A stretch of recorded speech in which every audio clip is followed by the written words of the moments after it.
Ako po ay si Isidro Longayan Jr. At the age of 18 years old, nag-umpisa na akong nagsaka. 30 years na sa larangan ng pagsasaka, sir. Kasi pagka wet season, sir, ang pagsasaka is medyo pag na taon na hindi maganda ang panahon na mag-harvest ka ng palay, medyo napakababa ang presyo ng palay kung minsan. Kaya naisipan magandang alternatibo ang pag-aalaga ng tilapia. Good morning po, ako po si Maji Isla. Kasi itong lote na to, parang terraces ba, na ganon. Pag sa palay, kukunti lang ang kita. Tapos, pag-isipan ng mister ko na ano kaya kung i-convert sa pispan, sabing ganon. Kasi daw yung tubig, sagana. Kaya trinay namin, sir.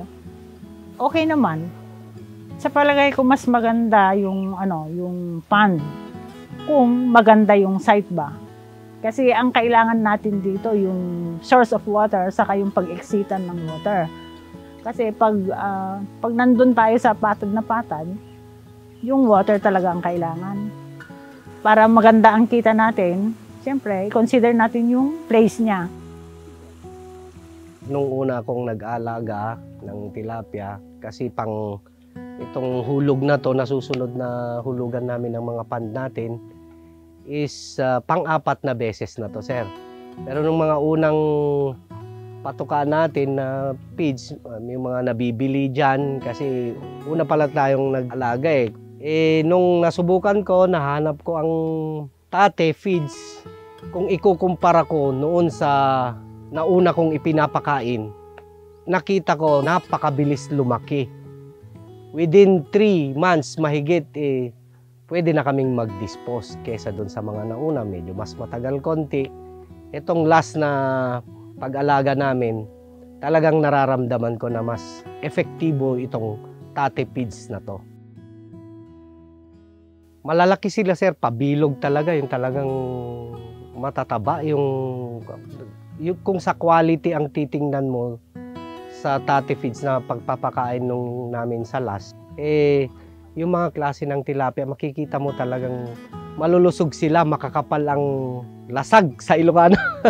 Laman, malaman talaga, makikita mo busog. Kaya yung bigat ng tilapia is grabe talaga. At saka yung lasa niya, talagang malalasahan mo, masarap talaga. Ang ganda. Ang pag-aalaga ng isda hindi naman madali. I-consider po natin yung water, tapos yung diskarte ba ng pag-aalaga. Kasi kung wala kang diskarte, hindi naman maganda yung outcome ng alaga mo. Tapos din, consider po natin yung ipapatukan natin. Ang gamit po namin ngayon ay yung tate.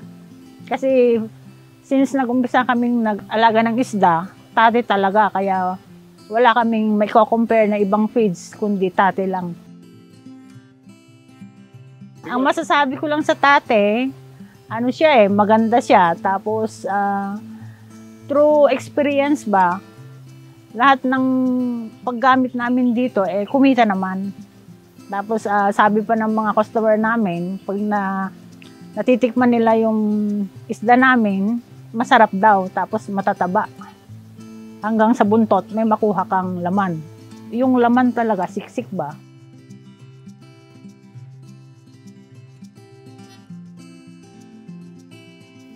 Yes, sir. 100% po na ire-recommend ko sa mga kapwa ko mag-aalaga ng tilapia, yung mga gustong magsubok na mag-alaga ng tilapia, maire-recommend ko po sa inyo na ang tate ay pinakamagandang pangpakain sa mga alaga po nating isda. 100% po. Maganda po na alternatibo. Yan nga, ginawa ko na palayan dati, ginawa ko ng fish pond.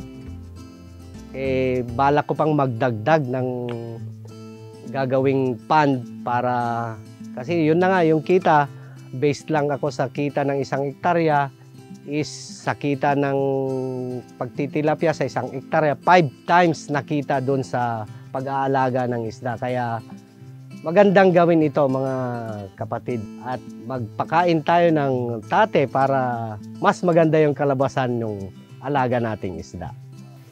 Opo, sir. Actually, sir, may mga kamag-anak na ako diyan na nakikita nilang tate ang ginagamit namin. Eh, sinabi sa kanila, bakit kaya subukan yung gamitin itong tate? Kasi yung sa isda namin matataba. Sabi ko, diyan sir, sa fish pan na diyan, sa nadaanan nyo kanina, dati ang gamit nila yung ibang brand. Eh, nung sinabi ko sa kanila na why not gamitin yung tate ngayon para mai-compare ba yung isda, tapos yung kita ba, eh, sinubukan nila sir, mas okay daw. Kaya ngayon, gagamit na daw sila ng tate sir. Oo. Pero ang unang nagamit namin sir, yung extrude. Eh, pero sabi ni sir, ate, gamitin nyo nung surfer kasi kahit mas mahal ng konti, pero mas okay yung isda, sabi niya gano'n. Eh, totoo nga sir. Sa mga kaparehas kong farmer dyan, baka kung gusto nyong mag-try din na mag-fish pan, baka may extra kayong lupa dyan na konti lang yung kinikita, baka pwede nyo rin i-try mag-fish pan. Kasi katulad ko, konti lang kita ko dito, eh, konting area lang ito, maliit lang na area, pero hindi naman sa pinag-aano, kikita ka talaga. Mga 3 times or 4 times pag swerte tayo.